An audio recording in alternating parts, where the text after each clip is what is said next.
Our second evaluator will be Shelomo. He is evaluating our second speaker, Armand.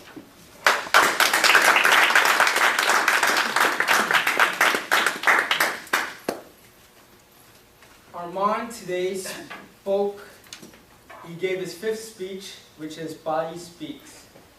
Now, I've known Armand for about 6 years, and boy has he improved. He actually has improved since the last year in his first speech.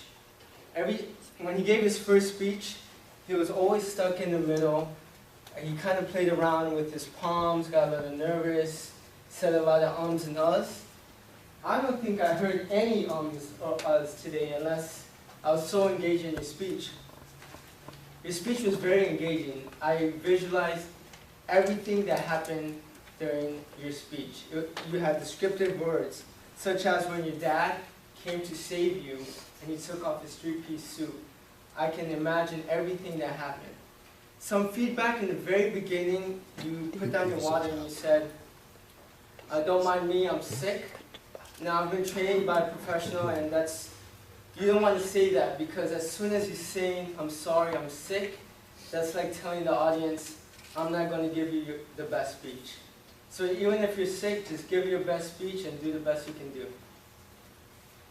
You start off with a story, which is very good, because when you start off with a story, it engages the audience right away in the beginning. Your hand motions were exceptional today.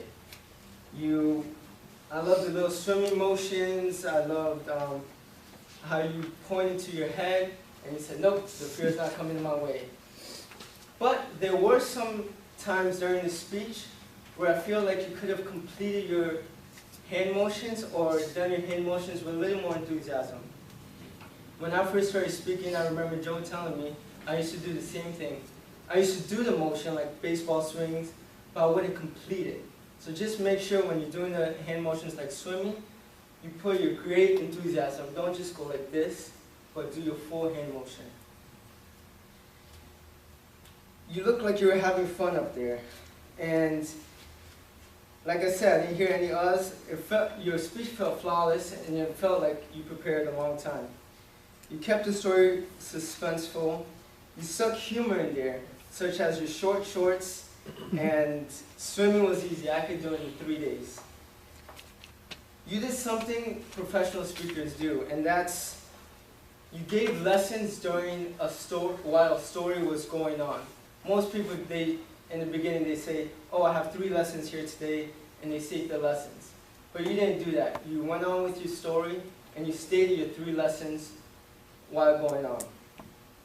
You worked the room very much. You had phenomenal eye contact. Even though you worked the room, I feel like you worked this side of the room just a little bit more than this side of the room. So I would say spread it evenly. You tied everything in the end with face fear. Face everything and rise. Just one last feedback is when you say that, say it with great conviction, and just stay there and wait for the round of applause. Don't even say thank you. Just wait till everyone's done with the round of applause, then leave the stage. But other than that, your 5th speech, I think it was a lot better than my 5th speech, and you're doing a great job. I can't wait till you become a competent communicator. Thank you.